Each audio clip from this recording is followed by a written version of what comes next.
Benzinga Live. Spencer Israel and producer AB.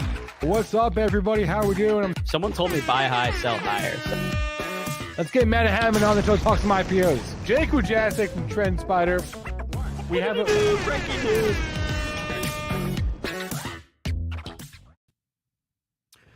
What is up, everyone? Happy Monday. Welcome back to another episode of Benzinga Live. Happy Indigenous Peoples Day. Happy Columbus Day. Whatever you celebrate, whatever you want to call it. Happy that. A little bit of a slower news day today. I believe with that, a lot of people out of office today. Bond markets are closed. I think in years past, the stock market's been closed on this day, in years past. But this year, we, of course, had Juneteenth off in the summer. So maybe they decided, hey, let's keep the market open for this day to make up for that. Chris, we were having a tiny bit of technical issues. But we're back now. We're live. What is everyone watching today? Let me go ahead and check my trades. I did put a trade out there earlier, which ended up being timed well, but I'm worried about holding on to it overnight. We'll talk about that in a second. I put an ask out there on our Twitter. If anyone has, a trade idea they want to come on and talk about, we can make today a communal, crowdsource ideas from everyone today. It doesn't just have to be from us, from Benzinga, from myself. We could talk about trade ideas from the crowd today. Let's go ahead and do a quick check on our overall indices. The Qs, I believe we dropped to our lowest level since September 2020. So we dropped through the lows that we hit a week ago on the 3rd at one point. I believe we're back above those now. But if you guys remember, so we hit these June lows, and we're looking at an hourly chart here, so I don't know if we're going to get all the way back here. Here, let's go to a daily. So on the daily, you can see we ended up going through these June lows back a week ago on October 3rd. And a lot of people saw that from a technical standpoint. Okay, we took out those lows. We've got a lot more to fall here. Some people even, initially, right when we broke through those lows, started buying puts, and we actually came back from that, ended up closing above those lows. Some people thought, okay, that might have just been a little test, double bottom here. Now we're back here. And it certainly looks like we have more to fall. The Fed, basically last week's jobs report on Friday gave the Fed confirmation. Okay, we're good to go. Good to keep raising rates at the pace we were going at. But we're starting to see, and if, Menard went on CNBC last week and said, from where I sit, cracks are forming. I saw a news headline today. Apparently, Cathie Wood wrote a letter urging the Fed to stop raising rates. Let's go ahead and pull that article up. But we're starting to see, I think, a lot of fund managers, not just Cathie Wood, not just people that were super leveraged toward growth, saying, okay, we're really running a risk here of raising rates too fast, too high, too quickly. And the quicker we get to that, the quicker we get to funds like ARK, being in trouble, writing these open letters to the Fed, the quicker we are to the Fed having to pivot, or the closer we are, I should say.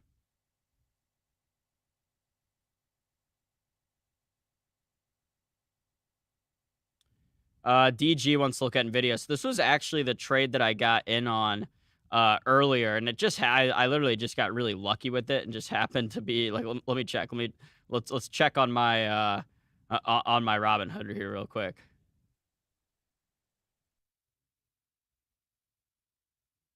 Oh man, it went down a bunch. I literally, this was like a tiny little, I was just like, here, I'm gonna do this for fun with it, with like a few bucks. It wasn't like a big money trade for me. But you can see I bought this call at 10:55 a.m. Eastern, a 132 NVIDIA call that expires this Friday. At one point, it was up like 50% in like 20 minutes, but it's come down to up only 20% right now. But again, it's only $3, so I'm not really excited about it. But I was just like, oh, I could see NVIDIA coming back a little bit. But again, I bought it for, let's see, average cost 15. It went up to 22. Went up 7 cents, so it went from 15 to 22. And and here, let's go ahead and get my Benzinga Pro back up. What was that? 10:55 a.m. Eastern. It said I bought it at. This is the 5-minute chart. I bought it right here, 10:55, and it went up because I was just looking at it on the chart, and I was just like, hey, this is due for a little bounce. But I have that pattern day trading restriction on my Robinhood, so I have to hold that call till tomorrow anyway. I honestly expect it to give up any gains plus more, just expire worthless. But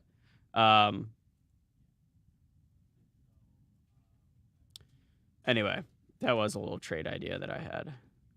Trying to find some small mid caps that are closer to lows. Yeah, and I think, in times of market weakness, you really can look to a lot of the thing, like a lot of the times the things that have gotten beaten up the most have gotten beaten up for good reason, right? But looking at IWN, the Russell 2000 that tracks small caps, I mean, this was at 244. Let me see the percentage drawdown on the IWM from those highs back in November. You're down 30% on the IWM. I mean, I do think some small caps that have gotten beaten up more than the overall market will get you better returns coming back. But of course, that's the risk reward. There's going to be more risk involved in these small cap, especially small cap growth names that have gotten hit down 70, 80%. There's going to be more risk baked into those names than there is risk baked into the Apples, the Microsofts, the Amazons, the Googles of the world. But with that said, those big names have, for the most part, held up better than the overall market. So if you're going shopping for, I don't know, say a Roku, right? That's really down 80%. You might have better returns when the market does, when the Fed is forced to pivot. I certainly have been looking at some different growth small cap. There's a Vanguard small cap growth ETF or mutual fund, VSGAX. Let's see if we've got that on here. No, I don't think we have mutual funds on here. Is there a Vanguard small cap growth ETF? Yep, VBK. See, like something like this, I do think, again, there's inherently going to be more risk here. I mean, look, this thing went from above 300 back in November down to below 200 now. We're well below pre-COVID levels, at least by 5% or so. And again, I mean, like Vanguard, and here, let's go ahead and we can do some digging real quick. VBK is the ticker here. Vanguard Small Cap Growth ETF. VBK ETF DB. This is ETF database. Free plug, not getting paid anything, but this is a great website to research ETFs. And we can see here, what I like to do is I like to go into here. I like to see the holdings. Okay, so we have, oh wow, Flonk. That's one of the top holdings. I like to just see the names that I recognize, and honestly, not a lot on here. Wolfspeed. So my thought process in this and looking at VBK, it's gonna save me a lot of time than going through and doing like due diligence research on a lot of these different growth-oriented small caps. When Vanguard is paying people a bunch of money to do that for them, right? And these guys have more experience doing equity research than I do.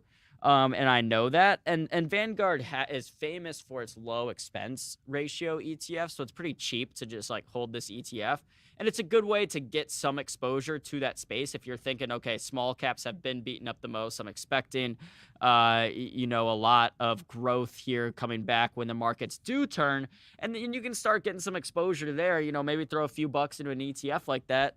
And then if you want to go ahead and start looking for more small cap individual names, you can go ahead and do that. You can do both. You don't have to do one or the other, especially now with how easy it is to buy fractional shares and everything.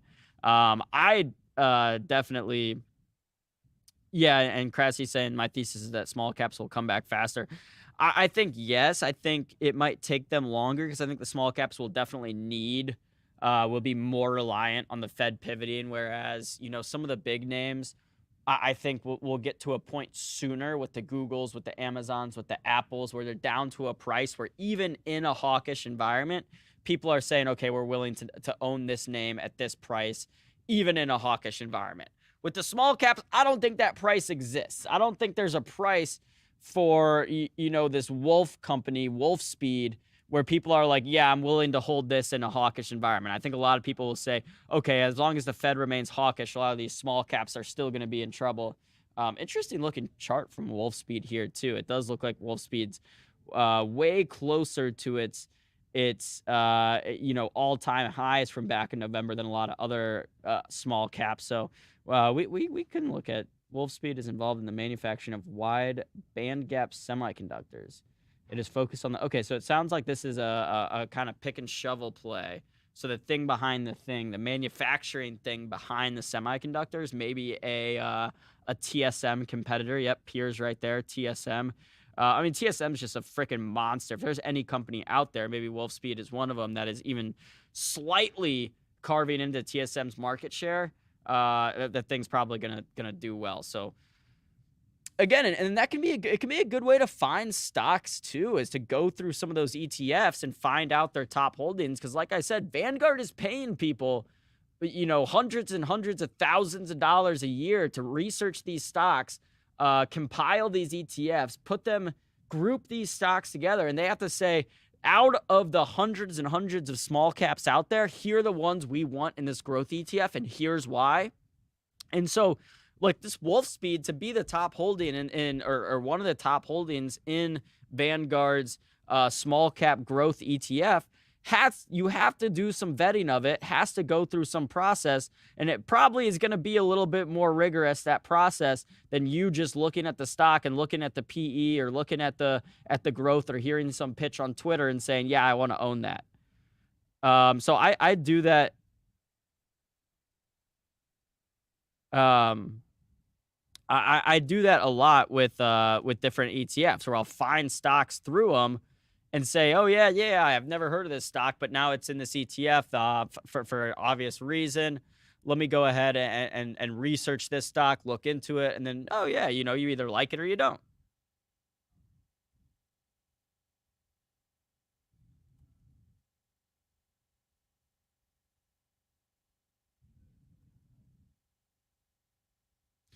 All right, I think we might get one of my good buddies from Benzinga on.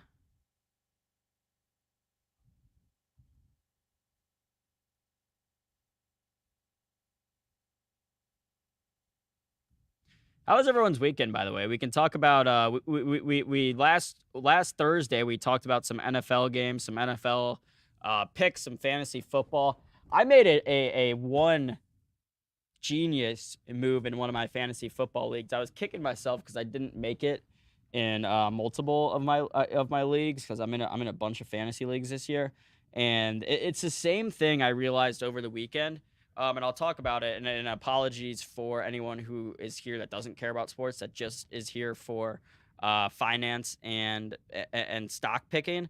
But we talk about stocks and finance for basically an hour and a half on this show every day. So mixing in a little bit of sports here for a large portion of our audience that does care, I think is worth to do. But here's what I figured out was kind of similar in an investing world and also in my fantasy football. So like I mentioned, I'm in a bunch of different leagues this year. I'm in a work league, a league with my college buddies, a league with my high school buddies, another one with a different group of college. So it's like too many leagues, granted. And I wish I wasn't in so many leagues so I could just focus on a few.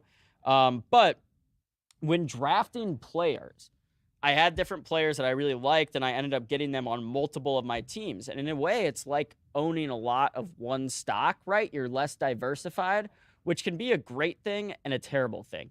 Because if that player does really well and you have them on all your teams, you're not diversified. Okay, you were high conviction. Now you're getting paid off from it. The flip side of that is if the player's not doing well, instead of diversifying and getting a few different players, so in this team, the player's doing well, whatever, so over the weekend, I have Kyle Pitts, the tight end for the Falcons, in a bunch of my leagues, in 3 of my leagues. He was out this week. So I had to go to the waiver wires and fill in a tight end in different leagues for Kyle Pitts. Now, here's what I did. Instead of just picking like one player and saying, okay, off the waiver wires, here's how I'm going to fill him in, I did a few different things. So on one league, I picked up Conklin, who's the tight end for the Jets, who going into this week was the 9th ranked tight end in all of fantasy football. I looked through his game logs, had gotten like more than 3 or 4 targets each game, was coming off some good games, started him. He got 0 points for Kyle Pitts. He had 1 target, did not catch the ball. In another league, I picked up Taysom Hill. And Taysom Hill, for those of you guys who don't really follow football, he's listed as a tight end, but he's not really quite a tight end. The Saints use him as kind of a quarterback, a wildcat, a running back. He does everything. But I picked him up in part because the Saints were playing the Seahawks. The Seahawks were just here in Detroit. I watched Detroit run all over Seahawks. It looked like their run defense was terrible. Taysom Hill went off, had 4 touchdowns. It was an amazing pickup because not a lot of people, he was only owned in like 10% of leagues, let alone started. So I started him for Kyle Pitts, won my matchup in that league because of it.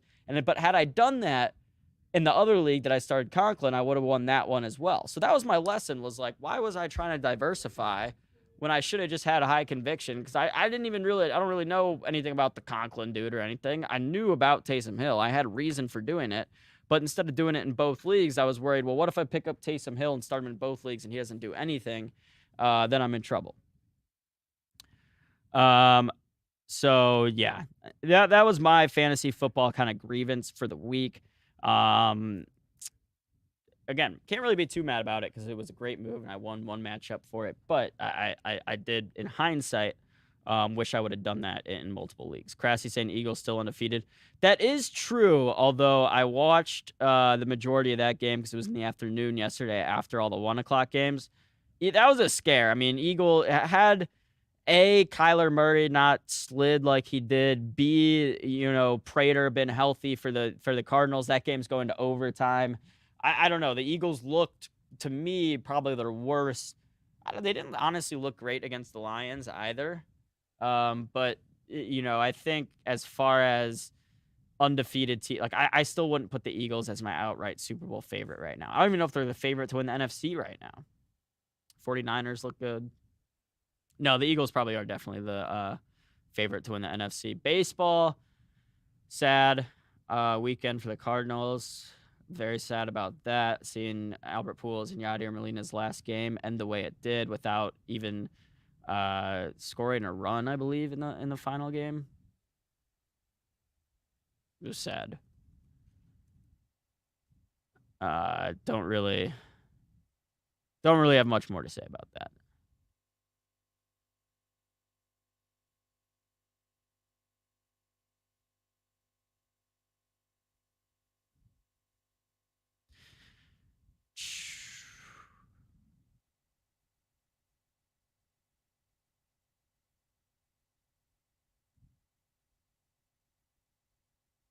Yeah, 2-0 in the final game ever. Philly beat. I didn't notice that. The Phillies played the Cardinals, and then the Eagles played the Cardinals as well.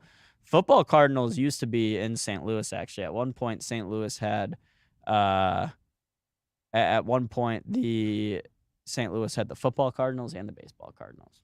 All right, let's get back to stocks, though. I have a feeling. Although here, let's use that transition. Let's go. Let's transition from sports back into stocks, but let's talk about the sports betting stock. So the Bets ETF, BETZ, same thing I was talking about. We can go to ETF DB, ETF database. I wonder what this Vetify. I haven't seen this before. I wonder if Vetify bought them or something. I don't really know. Don't know. Whoa, did not mean to click on that ad. Nice little biking ad. No, it's a spider ad. I love I don't really understand. Have you guys ever seen, like, during March Madness, the QQQ, Invesco invests the heck out of QQQ, and it's not just during March Madness, during other sporting events. Like, does that get you more likely to buy a fund if you see a commercial for it? Like, I've never, I don't know. And I don't know how, like, these commercials work. I guess maybe if you're in between a fund that's pretty much the same from Spider, iShares, and Invesco, and you have Invesco in your head subconsciously because you've seen the commercials, maybe you do that. I don't really know, to be honest. I just, like, personally, I feel like what goes into when I'm picking between an ETF or a stock, like, a commercial would be the last thing in my mind that would factor into that. But let's look here on ETF database for Roundhill. Sports betting and iGaming ETF. Again, the ticker here is BETZ. I'll throw this up on the screen so you guys can know what we're talking about here. BETZ. Here, like literally speak of the devil. You guys hear this? I was talking about how Invesco, you know, is advertising everywhere. And what do I get hit with the pop-up with? Invesco. And then I'm going to close it out right here. And then down here is an SPDR ad. And here is a Vanguard ad. So I guess they're all advertising. Spider, Vanguard, Invesco. All right. Well, either way, this one comes from Roundhill. So, wow. All right, let's go to holdings. That's what I care most about. DraftKings is the biggest holding in the bets ETF. Then you have Flutter Entertainment, Genius Sports, Penn National Gambling, or Penn National Gaming, Penn Entertainment now, I guess. Penn Entertainment Inc., Points Bet, Entain. So some of these names you've heard of, some of these names I haven't heard of. Caesars.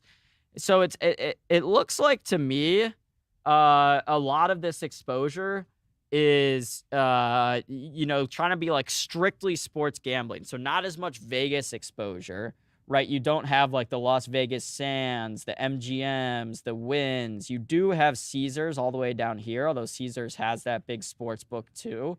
But a lot more, I would say, in like the mobile sports gambling space, which I think, you know, it is, if you're trying to get exposure directly to that, to like the growing space of online gambling, the apps, the sports betting, like that's a good way to do it, I would assume.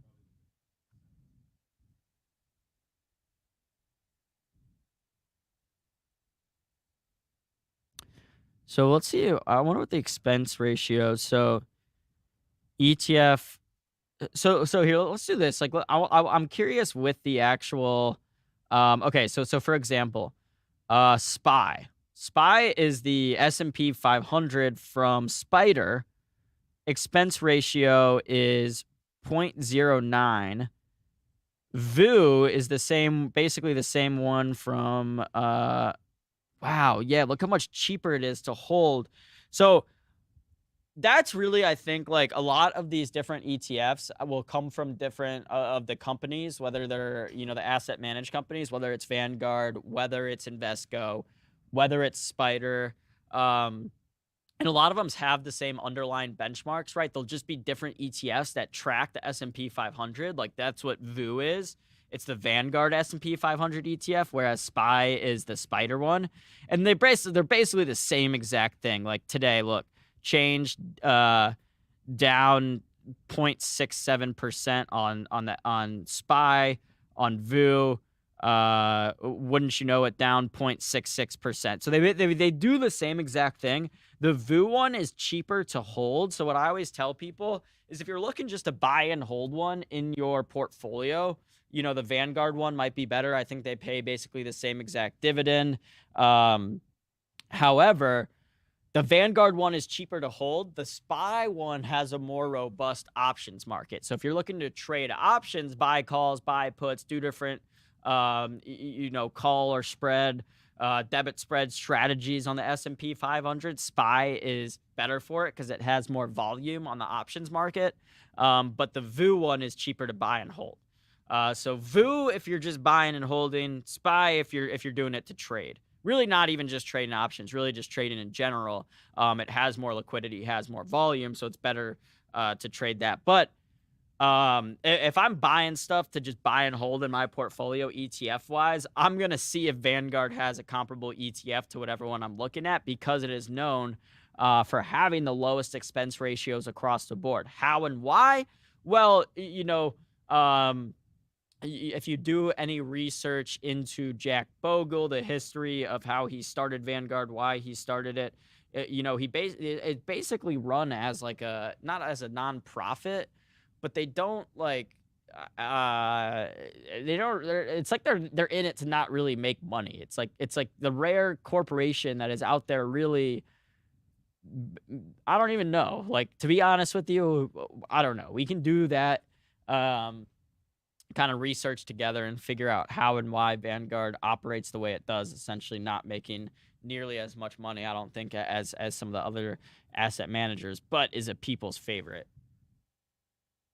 There was something else that we were talking about last week that I was supposed to do some research on. I forgot what it was. I know Levi's was one of them, but I'm working on a couple different equity research reports right now. I know we talked about it with Gav last week on why Levi's might not be, a great buy right now. And I'm not saying it is, but I do think there's some value here. I mean, we're getting now down toward pre-COVID level. I don't know.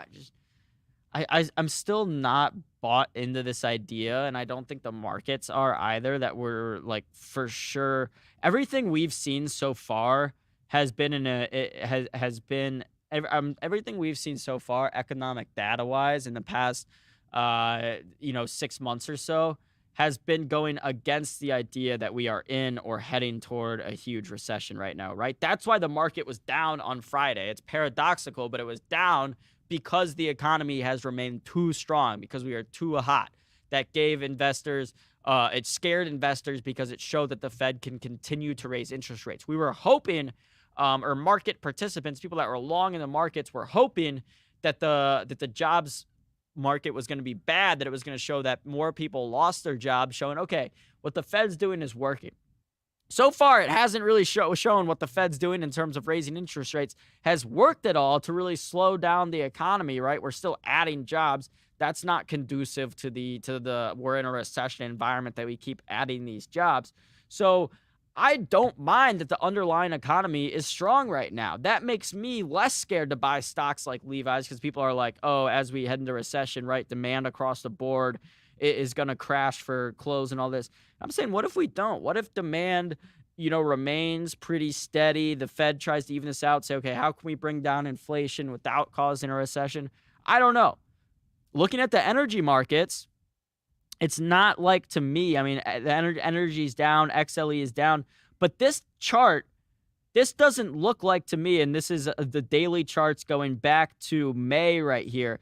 This, to me, doesn't look like a chart that is showing, imminent recession inbound, right? Because we know what the energy markets do in times of recession. Let's go back. Let's go back to, okay, we're looking at the XLE on a weekly now. Let's go back to 08. What it's doing here. It's crashing because people don't need as much energy. There's not as much demand. And you started to see that weakness. Look, right here, June 08, you started to see a lot of this weakness. Compare that to the SPY on a weekly chart.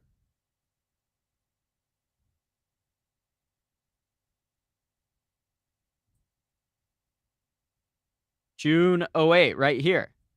So the S&P hadn't even really started to crash yet, but the XLE was. All right, so here, let's back up real quick, and why I think this is important, why I'm even talking about it. So the S&P 500 in June 2008, it had drawn down a little bit from, we'll call it 160 down to 140. We'll just make it even. So say the S&P 500 has drawn down about 10%. Now let's go back to the XLE. This, to me,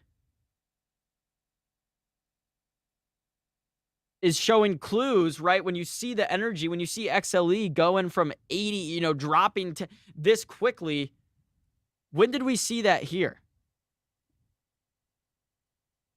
We saw that here and then came back. Because I think here, June, is when it did look like recession imminent.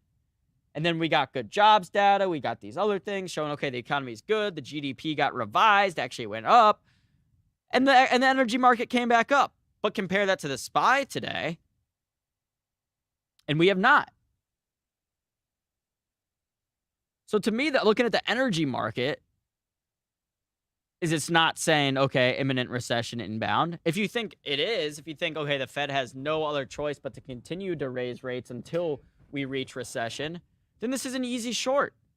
Then all the energy stocks are easy shorts. Chevrons, XOMs.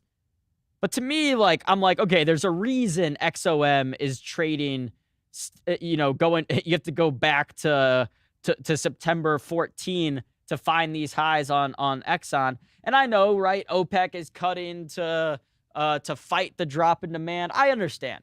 But at the end of the day, if you're cutting prices to try to meet a drop in demand, but demand keeps dropping, and you have to keep not cutting prices, cutting production to limit the supply, eventually, you know, that's going to break. And I don't think these things are going to be able to stay up through a recession just because OPEC is cutting barrels, cutting production. So if we are, in fact, heading toward a recession, and honestly, this chart does look a little, I don't even know. This is on a weekly, but it is looking a little maybe head and shoulders-y, double top-y potentially. If we are for sure heading to a recession, I'm telling you guys right now, these Exxon Mobils, these Chevrons have a ways to go.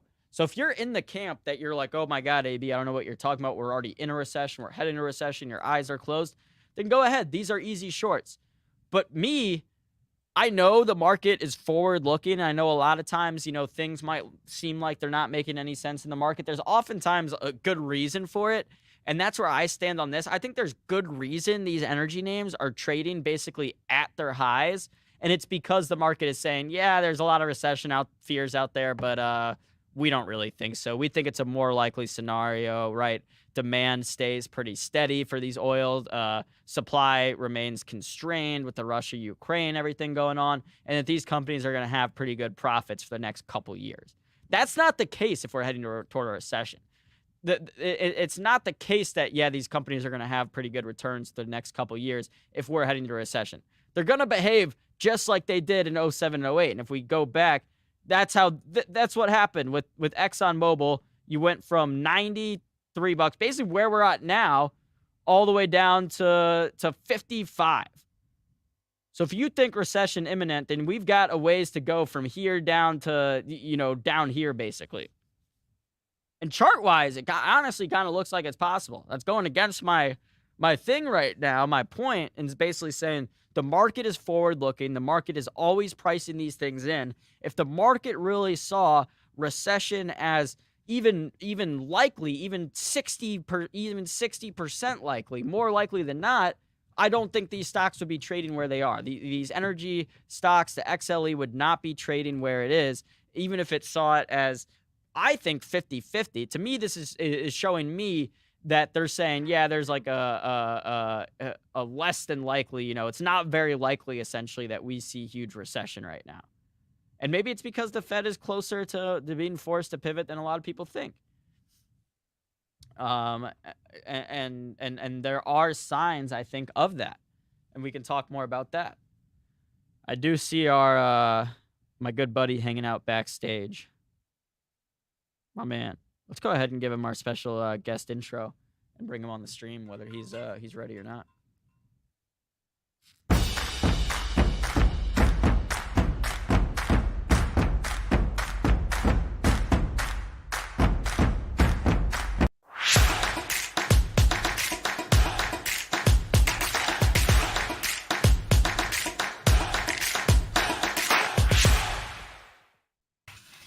What up? Z-Man, Zunade, what up? Sorry, one last Slack I'm sending here. Slack? Yeah, you know, sometimes I do work. Sometimes. What have you been trading? I know your portfolio is up today. My portfolio is up today, baby. You know, I took a week off of streaming last week. It was a much needed mental break, if you will. I am currently, let me tell you my positions. I am currently short the SPY via the 361 December 16 puts. Got them around VWAP, so that's looking pretty. I actually just took profit here because it's testing this trend line here. If it breaks, I'm going to hope to see this lower day tested once again. So matter of fact, I'm going to go ahead and boop right there. Look at that. Boom. Done. Now that I put that line there, it's definitely going to come back and test that. But yeah, I'm short the SPY. The best trade of the day for me was shorting Rivian, as they had a bunch of recalls and whatnot. We took this in the morning. So if you guys got a chance to hang out with us in the morning stream to trade, we got 1 point at least 3 times that we took this trade back to back times. So Profitable trade. I'm in some lottos on Rivian. I am in Calls or 30 puts? puts. I'm in the $31 puts on Rivian expiring this week. I got filled at 130. They're trading for about 145. Some of about 12, 13%, nothing crazy. My target on this by the end of the day was $30. It got all the way down to like 30.16. So I missed my target by approximately, 20 cents. Or else I would have started my premium Discord service. But, fine. How you gonna laugh at my joke 10 seconds later? It's messed up. I didn't understand. So you were saying if you had the Rivian puts going into the day, you would start a Discord? Yeah. I feel like people would join, simple $50 a month, If you were, yeah, I mean, dude, I don't know. You know what I think will get I'll give you a interesting. discount. You know what I think will get interesting at some point is Ford. Ford is down 7% today. I mean, I don't know. I don't expect this thing to like come back right now, but eventually, like, we saw this thing get down to like $4 or $5 during the COVID lows. If it gets below 10, I'm gonna start taking some stabs at Ford. I've got a short ready to go on Ford at around $12 if it got there today, but it doesn't look like it's gonna get there today. So I'm actually gonna go ahead and delete that. But I agree though. If it comes to like $10 though, man, I'd load up for like a scalp of like maybe 50 cents or $1 possibly on Ford. But if it cracks 10, God bless on that one. Credit Suisse is what? CS? Yep. You're a nerd when you know the tickers. Holy shit, this one's beaten down. Wait, is this the Lehman Brother nonsense or something? Yeah, so people are worried about Credit Suisse like blowing up a week or so ago, and coming into last Monday, so a week ago, people were like real worried about it. Executives came out from the company and basically said, "Hey, we have enough liquidity. We're like fine." They were meeting with some people behind the doors to try to spin off its investment part.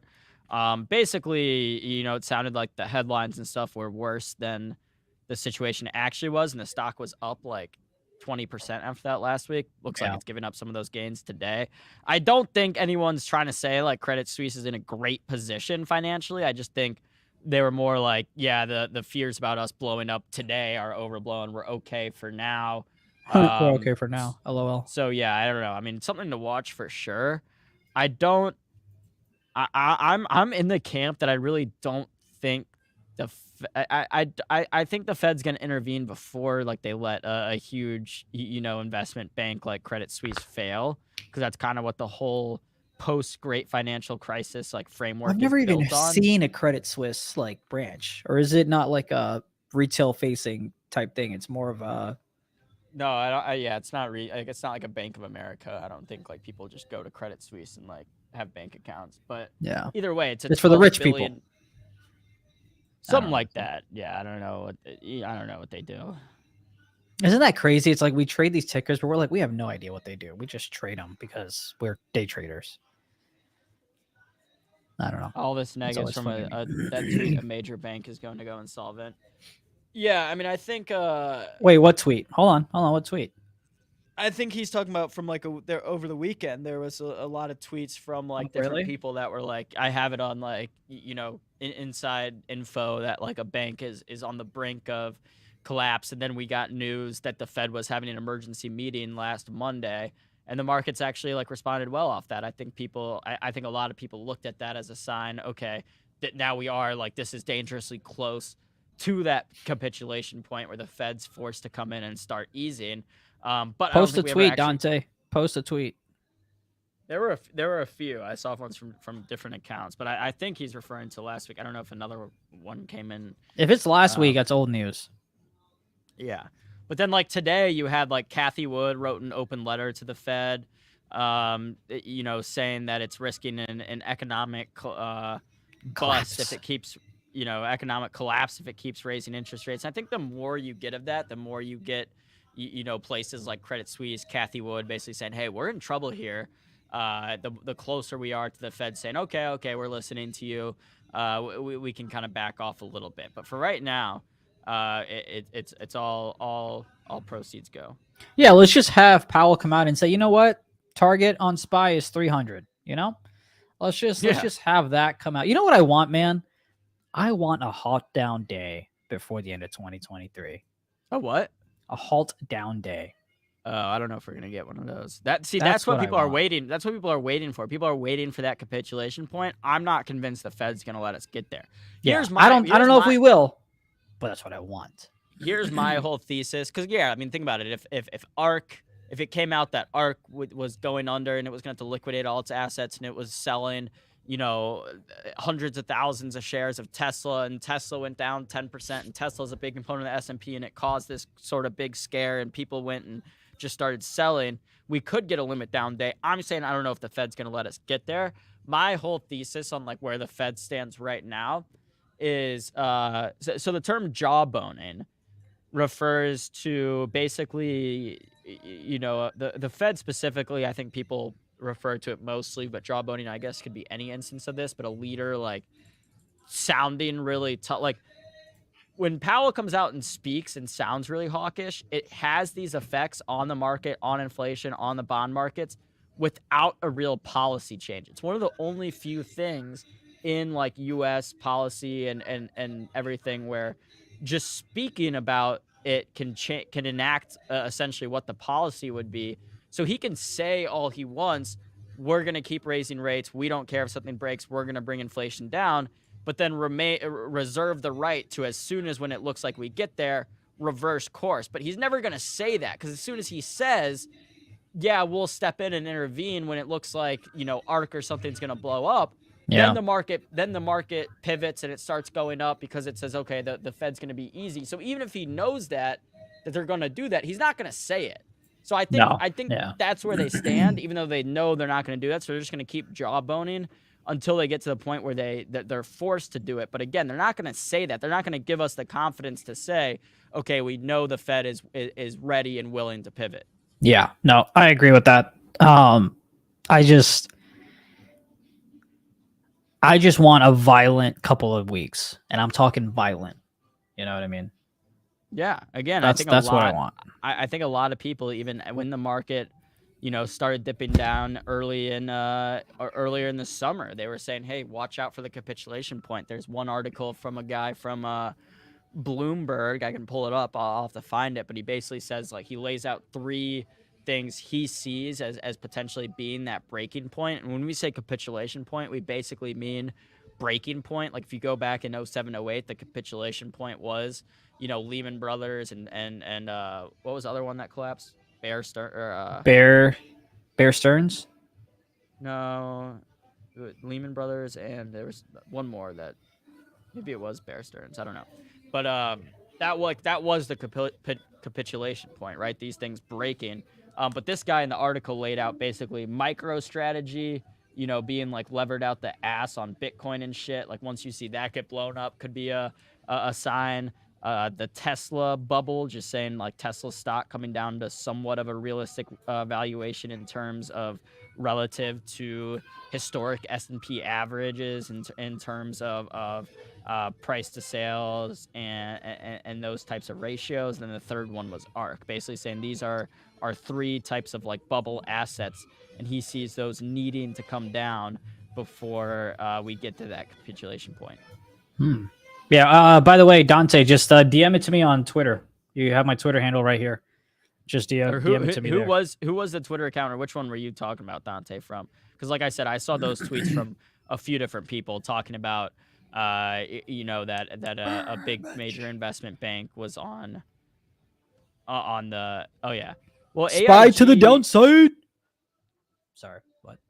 No, you're fine, bro. I'm going bald, and it's stressing me the fuck out. Sorry for cursing. Really? I mean, aren't you like 30? Yo, screw you, all right? No, look, so here's the thing. The chat knows I like some haircuts, all right? But you see this area right here? Yeah. Like, it's like balding. Okay, you ain't got to go full screen on me. Hold on, I have to take profits on my SPY. Hold on a second before I talk about my baldingness. Hang on. All right, sweet. That was a beautiful trade from VWAP. Crypto peeps retweeted it. Yeah, I was thinking of someone. I'm pretty sure Carl Quintanilla or someone from like CNBC, some like verified blue check, like tweeted something about like, that a major international bank was in some trouble, and that was the one that got people really interested in it, not necessarily the Wall Streets. But I was gonna say, I wasn't saying, oh, aren't you like 30, like you're old? I was saying I think that's I'm a day you know, trader, so my hair is limited, right, with all the stress in life. But yeah, like here you can see a little bit of balding happening here, and then up top a little bit too. So I'm looking into keeps. So if any one of you in the chat has had any experience with keeps or whatever else, send me a DM because I'm interested in that. So basically, keeps and hymns. They wait, I thought hymns was for erectile dysfunction. No, they do the same thing. And basically all they do is they do like they hook you up with a telehealth appointment, but then hook you up with the generic versions of the medicine. Yeah, so basically what you can do is on your own you can go out and get all the individual like generic treatments that they would have gotten you, keeps would have, but for way cheaper. So if you have a doctor, a dermatologist, you can just go and say, hey, my hair's starting to thin out, can you get me on finasteride? And that's the prescription drug that Hims would have got you on, and it'd be way cheaper. I take it, by the way. And so you send me a bottle when you get home? Can you send me a picture? Not a bottle. Send me a picture of whatever the fuck you take. Of the finasteride? Yeah. Yeah, I mean, you literally just have to go to some doctor and say, I want finasteride, and it's super cheap. It's a prescription. It's not over the counter. Not over the counter. You go and I pay like $10 for a 3-month supply, and you take. Oh, that's cheap as hell. But wait, it's a pill? Yeah, so like Hims would get you on like this pill and then send you also a generic version of Rogaine, but you can just order that generic version of Rogaine off of like Amazon or anything like that, and it ends up being cheap. Basically, I'm saying that you can do everything that Hims would do for you on your own, and it will end up being cheaper. What do I think about AMD? I think there's a good chance you can get AMD at $50. What's it at now? 57. Oh yeah. Well, I mean, are you talking about buying? What I mean, so James Bond. Wait, are you day whenever trading? We're talking about, yeah, exactly. Whenever we talk about trades in the chat, we got to know the time frame. If you're saying, hey, I'm thinking about buying AMD for my retire. I just scratched my ear. Sorry. For my retirement. For my retirement portfolio, and I'm not going to sell it for like 20 years, I'd say like, yeah, you can start taking a stab at it now. I'd bet a lot of money that the AMD's stock is going to be higher in 20 years from now than it is today. But if you were saying, hey, I'm looking at this as a swing trade, I'd say, I don't know. It looks like this thing's showing a lot of weakness. If anything, I'd want to go short on it on a shorter time frame. So let us know kind of what you're looking at. Man, there's so many Rogaine. Here's what I heard about the Common Music's talking about some like research chemicals. I don't know. Here's what I've done a lot of research on this topic, Zunaid, because you're talking about it like you're worried as like a 30-year-old. And again, I'm not saying that like, oh my God, you're old. I'm saying like you should be happy with how much hair you have as like a 30-year-old when there are a lot of people. Have been more worried about it because I'm only like 20 and I've seen my hairline go back a little bit. No, I'm not only 20. I'm like 25, but I've seen my hairline go back a little bit, so that's why I hopped on the fin and stuff. What most people say is they say try the finasteride, like try the Rogaine if you want, but the finasteride's the only one that's actually going to like stop the underlying problem. So if that works for you, then you're send me a picture of the bottle when you get home. I'll text you because there's so many different. Here's another thing I hate about. It looks like have you seen one of those orange? Yeah, but bro, that comes from a pharmacy. An orange prescription bottle with a label on it. That's what it looks like. So not this. Don't buy this. No, yeah, you can buy that. Yeah, but you don't even have to buy the Rogaine brand. You can just buy the generic. You can buy a generic version. Okay, I'll check it out. But again, what I'm talking about, the pill is different from this. What's the pill called? Finasteride. All right, I'm gonna remove myself so I don't share my address on Amazon. No, you can't buy it on Amazon. Oh, that's right. It's prescription. Sorry. Yeah, so I got to go see a doctor. I need to get my physical done anyway.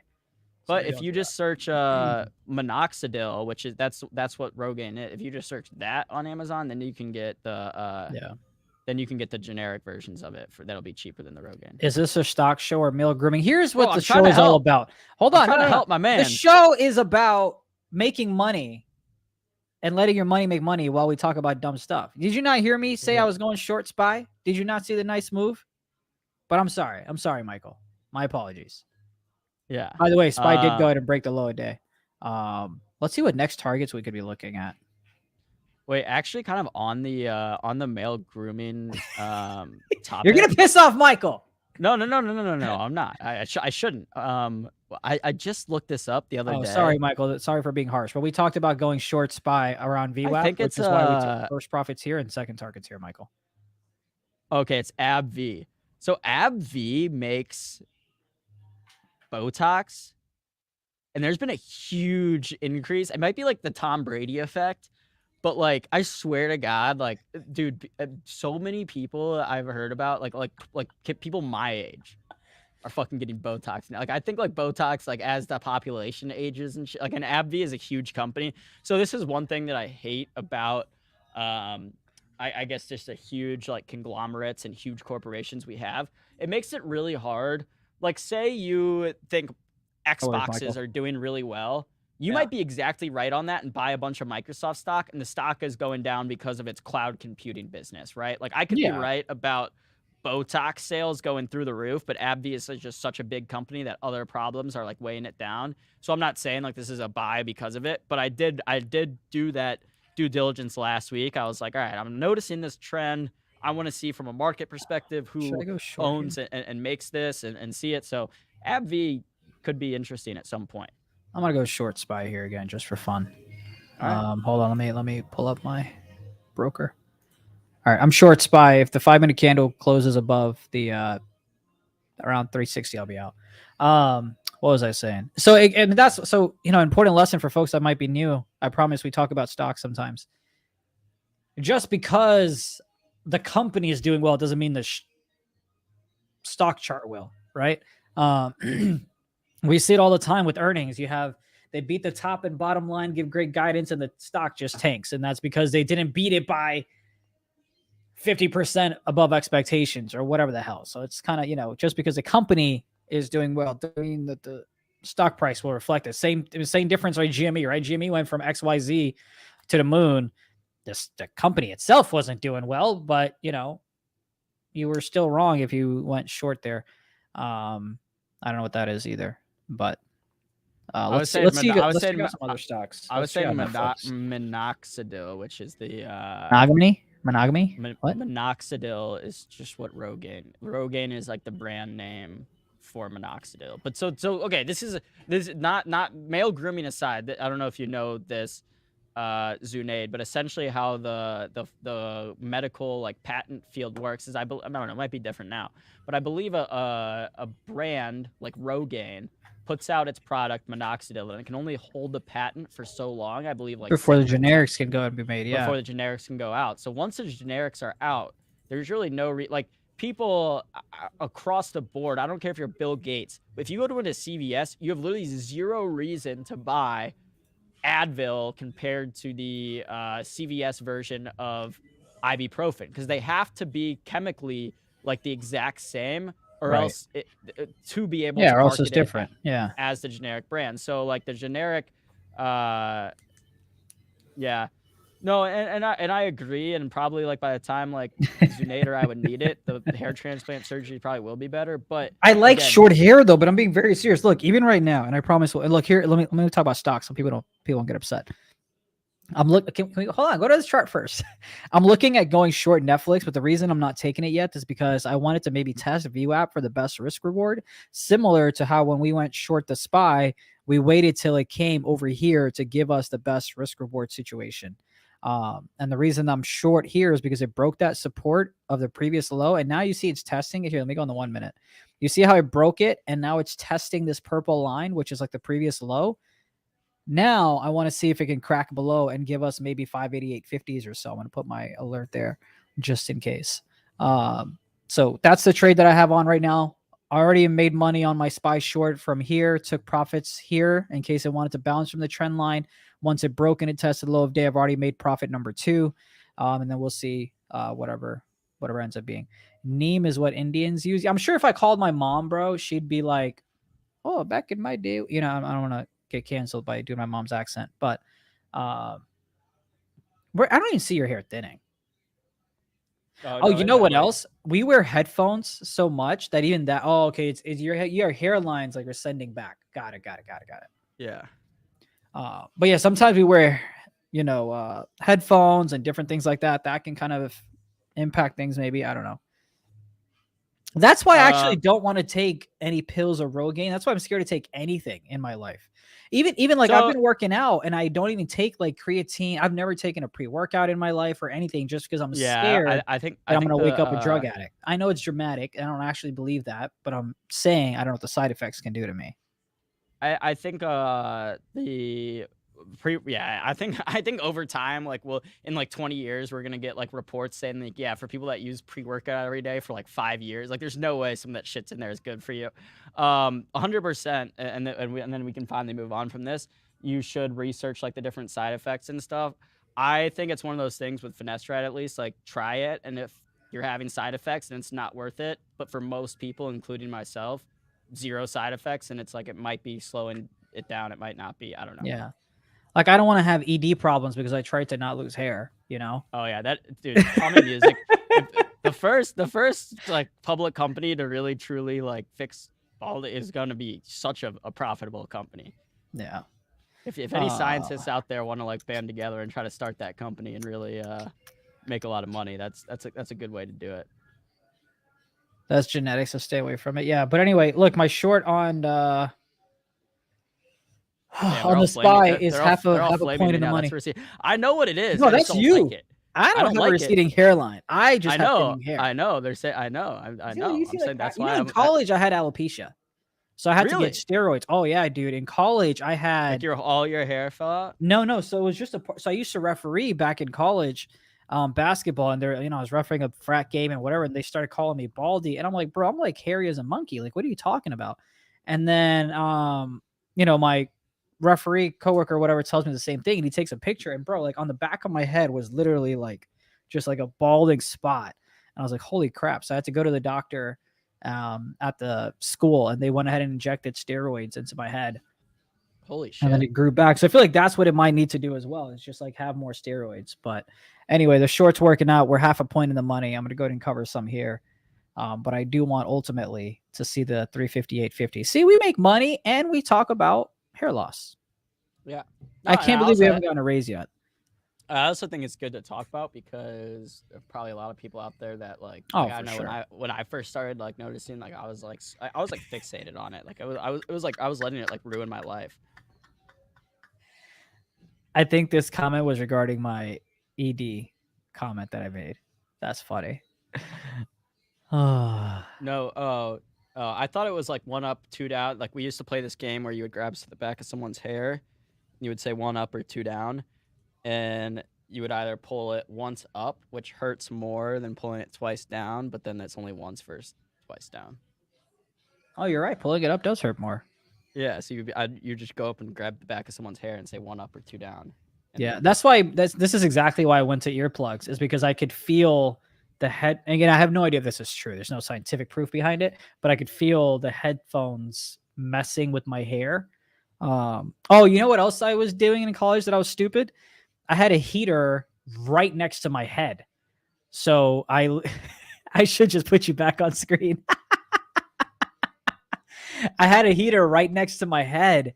So I was like, oh, cool. I melted my hair follicles away. But, it worked out. Let's see if Netflix went ahead and did the move that I thought it would do. But I didn't take any puts because I wanted the best risk reward. But let's see if the move happened. Not a dramatic move. It's fine. But SPY is making the move that we anticipated, and we made money on it. Steroids. So. Zunate on steroids? I mean, yeah, it was. I know. I won't take pre-workout, but I'll take hair growth steroid situations. And it's funny because when the doctor told me, "Oh, I'm gonna put steroids in your head," I immediately freaked out because I'm like a brown immigrant kid. I'm like, I don't want to go to jail. Is this legal? Like, what are we doing? Because steroids has such a negative connotation to it. But anyway. Damn, 5 ceilings had a Michael Scott injury, bacon foot. What is that? You never seen The Office? No. Damn. I didn't like Office's humor, to be honest. I didn't find it funny. I'm not as into The Office as a lot of people. Like, I think how is Rivian holding up? I think 30 Rock, Community are all like funnier than The Office, to be honest. Yeah. But The Office Tesla's is holding up funny, strong, and by The the way. Office is a great show to just like have on playing on like the TV in the living room while you're doing other shit, because you can always like tune in for like 5 minutes and you're gonna see like a funny part and then go on. But I hear you. Yeah. Dude, so some of these stocks are just holding on. Like Rivian, I'm surprised hasn't collapsed, but that's also because it's already down 10%. So it's like, bro, how much lower is it gonna go? But I really thought we Yeah. would get 30 by the end of the day. But because you've already got SPY making new lows, SPY's down about 1%, nothing too crazy on that end. But our shorts are working though, and we making money. Hey, is Rivian rumor real that they are recalling almost all vehicles to replace the frame bolts? I'll let Aaron handle that because I don't trade news. I think so. I mean, I trade news in the sense of I knew that's what the reason was for it going down, but Yeah, I don't Yeah. know. Recalls are weird because, like, I don't know. I think that like it sounds a lot worse than it sometimes ends up being. Like Tesla has like recalled like a bunch of freaking cars, but like oftentimes for like something not I like think a trunk everyone issue, has. Yeah. not like something super serious. But I think the Rivian one was something with its steering, so that sounds a Yeah, little so you bit can't more. fuck with that one. No, Sorry. you can't fuck with the Keep steering. cursing. Yeah, if the trunk like doesn't open properly and you recall those vehicles and people like, you know, oh, stealing bolts needs to be retorqued. Nothing major for Rivian. See, that's what I'm saying. Like a lot of the recalls end up not being as big of a deal as they sound. Cash will be king. I agree. I'm a big cash guy. I don't know. I mean, I don't know. I think Ooh, now. Dante I sent me a think link. I think if I'll you've check that out, been Dante. Thank you. I think Yeah. if you've been super cash heavy like this year and you've you know saved yourself from a lot of the market downturn, like now would be a good time to start kind of deploying some of that cash. Otherwise, like what are you doing with it if you're just sitting on it forever? I'm not a big fan of just sitting on a bunch of cash really, like, ever. I think there are always like better opportunities to put that money to work. Yeah. Looking at Mullen down. Damn! 15. I wouldn't touch this thing with a freaking What's up with Mullen? Nothing since I did the interview. 20. I wouldn't do it. I wouldn't touch this thing with a 20-foot rod. Bro. I mean, look, yeah, I don't have any comment before anyone gets me in trouble. Indexes weaker on Jamie Dimon comments, Prob. What happened last? This is crazy, bro. Jamie Dimon was the one that came on during COVID and was like freaking everyone out, and he was short everything. No, that I think was he's still short. Bill Ackman. Bill Ackman. Oh, Bill Ackman. You're right. I get them mixed up. Wow, just because they're two white guys? Yeah, they're kind of like both gray haired. Like They actually do. Actually, I haven't seen Jamie Dimon in a minute, but Bill Ackman definitely looks like, yeah. Oh, dude, they look so much alike. They literally look like identical. You just said two rich white guys. They look alike. No, they do though. Hold on, look. I'll share my screen. Look at this. Tell me, chat. Put one in the chat if you think Aaron is racist. No, I'm not racist. First of all, you can't be right. You can't be racist against white people. Jamie Dimon. Look at him right there. Google images. Right. That's Jamie Dimon. Now let's do what's the other one? Bill Ackman. They look alike, bro. No, they don't. No, they don't. I mean, in terms of like being like a white dude in a suit. With one looks like a fox. One looks like a grandpa. Yeah, they look pretty similar. Anyway. And we go back to my looks. Yeah. So what's going on with Mullen? I have no idea. I haven't done an interview with them since the last interview I did with them. And so, yeah, there's that. But anyway, here's the SPY testing the breakout level or breakdown level once again. If we go to the minute chart, you can see it failed, came down already. We already took some profits here. I kind of want to go short once again, but I don't want to keep testing my luck. So I'm just going to stick with the shares I have and just stay short and see if I can get 350, 850s or not. Yeah, you guys are funny. We try. You should join us for the morning show if it's your first time. We trade every Monday through Thursday starting 9:05 a.m. till about 11 o'clock. Oh my God. I'm going long. Wait, you're going long what? TQQQQ. Is that the ultra short? No, it's the ultra long. Oh, you're like going long. Well, I just bought a call on TQQQ that expires on Friday. The days Nate YOLO. moved Mullen. Whoa, whoa, whoa. I did not move Mullen. I don't move stocks. I do not have that power. I just did the interview. Once the VIX. Yeah, and again, The VIX here. Let's go to the VIX chart on the one daily. is Greek, one is Jewish, but the gestures are similar. Thank you. And the greed is as well. Whoa. So it looks like during the pandemic, VIX got up to the 85s. And look at this range we've been in, actually. This is interesting. So this is a range that we've kind of been in for quite some time. Yeah, and Start of the year. that's what I was talking about earlier, Todd, is that a lot of people out there, that seems to be the consensus among a lot of people, is that yeah, we're close to getting to that point where you can start deploying cash and going long. We just need to hit that capitulation point. We need to see the VIX skyrocket. We need to see things break. We need to see pain before. And I'm just saying, I don't know if that's how it's played out in the past in 07, 08, but I think the Fed's looking at the situation and saying, okay, we can, tolerate X amount of pain. We can tolerate unemployment rising X amount. We can tolerate this. We can tolerate that. But they're not going to let things collapse to the point where it would onset, in my opinion. I'm not saying this as a matter of fact. I don't think the Fed is going to let that happen. I don't think the Fed is going to let us get to a point where we see the VIX skyrocket, where we see, Credit Suisse collapsing or ARK going under. And again, I could be wrong. And if that does happen, then of course that would be a great time to add to those positions. But we'll see if we end up getting to that point. Yeah. Here is the SPY. Let's see if it's coming down. Still kind of hanging out there. A little bit lower. So again, it tested that breakdown area one more time. Let's go to the minute chart. I usually don't like to trade on the minute chart, but you can see it tested it once, twice, 3 times, and so far to the downside. I actually think, and I know you were looking at the Netflix Go back puts, to the 2008. I think playing Netflix on the long side is really interesting because when we do get a point, like a day where the market's, doing really well, maybe one of those bear market rallies, or we get some news from the Fed or something, like Netflix has been showing a lot of relative strength. I mean, even today, the stock is up nearly 1%, while the Qs are down more than 1.5%.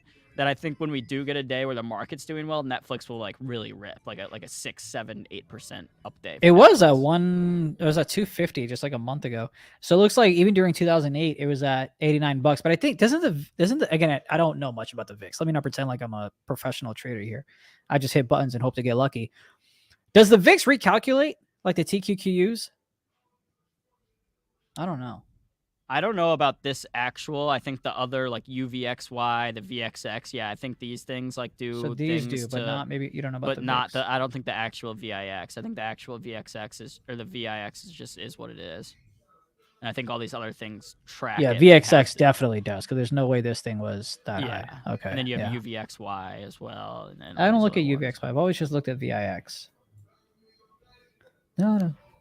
The guy who created the VIX is just some University of Penn professor economic. I actually reached out to him and tried to get him on the show.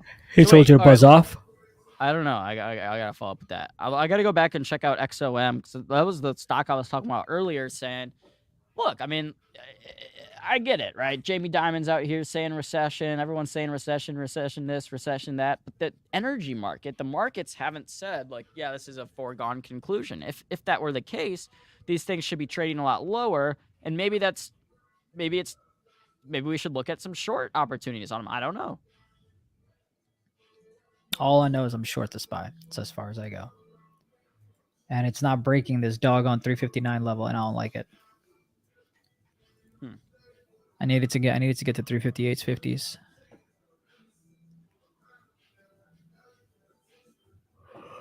Let's see, where am I short? Oh, my Rivian puts are only up 10%. Boo. Or excuse me, 13%. I need those to be up 50% by the end of the day. That's what I want. Rivian? Yeah, they're lottos, so I only have a couple of them. I'll close them out at break even since I'm already in the money. How's this is kind of a boring trade idea, but I do think it's interesting to talk about right now. Twitter still, if you just bought Twitter today, the common stock, and the deal goes through, you make a quick 8%? Yeah, but Bro, how long is it going to take for that to complete? I think pretty quickly, honestly. If it goes They through, said end of October, but like, yeah, then you got to go. You know what I mean? I don't know. Tesla's actually up on the day too after an absolutely terrible week last week. Tesla went down more than 10% in the last 5 trading days, down more than 25% in the last month. Tesla, again, of course, this is all, post split, was trading at more than $300 a month ago, now at around 223. But chart wise, you're actually at some like interesting kind of support levels here on Tesla. I remember before the split, we would be trading at around like 670 right now, and that's kind of where we're at right now on the chart. I think Tesla, we're gonna need to see what happens with the Twitter deal before Tesla is able to make any sort of run. What's interesting is you have this week's $53 calls going for 9 cents. Like, who in their right mind is buying that? I would probably sell that and buy the 54s. I wonder if I should do that. Should I do that, Aaron? Do what? Sell the $53 here. Let me see if I can do that actually. So I would sell the $53 calls on Twitter for 9 cents, and I would buy the $54 calls for 3 cents, and I would have a 6 cents profit. So like $6 per contract. And if I just do that 10 times, it's an easy $60. Let's see if I can do that. Sorry, Michael DeSesto's asking, what do you guys think of FAZ with the... I haven't heard of that one before. Yeah, Oh, it's a 3x from direction. For bank, is it long bank or short bank? Oh, It's a bear. financial bears. Bear. Okay. Bear. To the downside. I need to learn how to trade these, bro. I don't know how to trade them properly. I don't know. I mean, I guess if you think the bank earnings are all going to be bad, they could give bad guidance potentially to banks. Although people say that the higher interest rate environment is good for different bank companies. But I mean, I think you can look and see how the market's been trading the Bank of Americas of the world, the JP Morgans, and say, okay, the market obviously doesn't think this is a great environment for banks. So yeah, I mean, I think you could get a little pop there with FAZ. I just don't know how much alpha there is in that trade, because I think there's a lot of this weakness already baked into where the bank stocks are trading at. So even if Bank of America comes out and says not the best stuff, I think that's expected for them not to have said the best stuff, because you can see how much the stock's gone from $50 in February 2022, so 8 months ago, down to 30. The stock's almost been cut in half in 8 months for a fucking huge company like Bank of America. I don't know if now's the time you really want to get in and be short on this when you've already had the big move to the downside. Personally.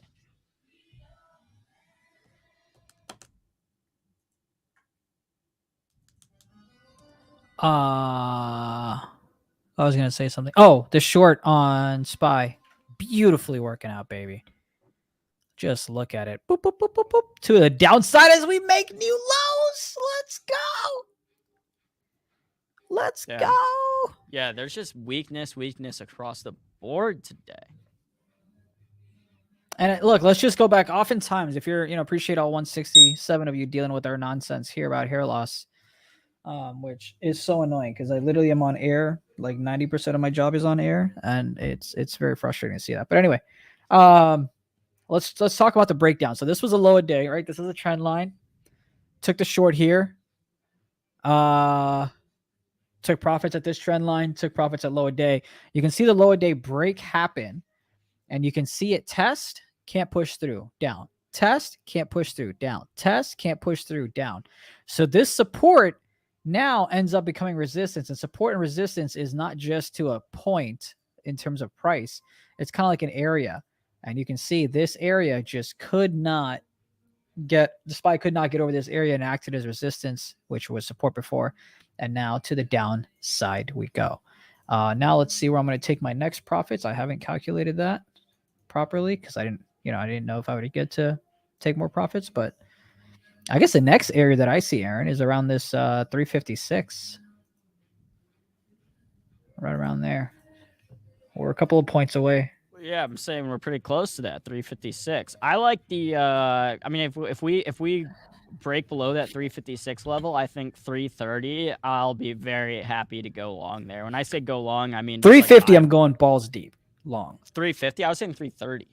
Well, for me it's 350 just because of the whole number. And keep in mind I'm a scalper. I do not. So here's a bad thing about So when you say balls deep, you're saying for like a week, for 2 weeks?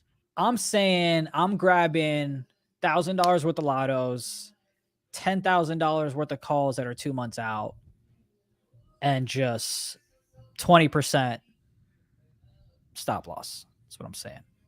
Okay. On the lottos, I'd be 100% risk. What was I gonna say? Hold on. Damn, I forgot now. Shoot. God damn it, Zunid. I know it's on me. It's on me. That's my bad. That's my bad. You should read a book with me, Aaron. All right. Atomic Habits. Oh, yeah. I've actually been, it's on my reading list.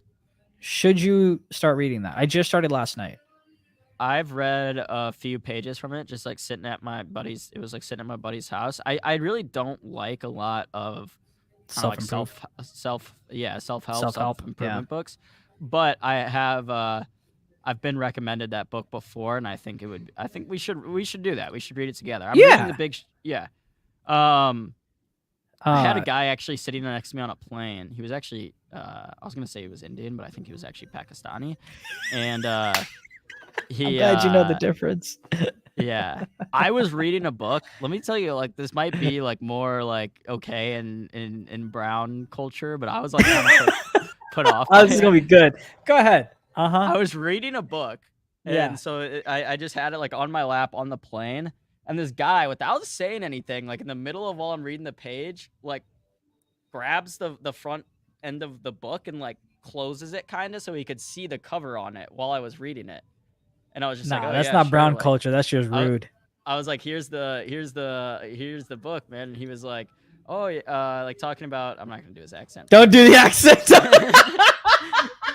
But he was asking me about the book and like what he would get from it from reading it, and he was telling me about Atomic Habits. He was a good dude. He was in med school. He was like a doctor. Of course he was. He was like a smart dude. Yeah. I mean, I'm the anomaly who's a traitor. I know. Yeah, he was basically like, yeah, you got to be in med school or law school to keep your green card at this point. And I was like, yeah, man, like do your thing. Like I'm rooting for you, man. Like, yo, he was brown. But yeah, it was a good flight. I was just like, dude, I was really reading my book, and you just like closed it on my hand to see what you could have just asked me, like, what are you reading, instead of just like doing that. But I'm getting a phone call. I gotta go. I'll be back in a minute. I'll be right back. You gotta go, you said? I'll be right back. I'm just getting a phone call. Oh yeah. All right, guys. Well, sorry about that aside. Anyway, yeah, heard good things about Atomic Habits. We'll check that out soon, and we'll report back to you. All right, guys, we got about 5 minutes left. We can take this time to run through the indices one more time. S&P 500.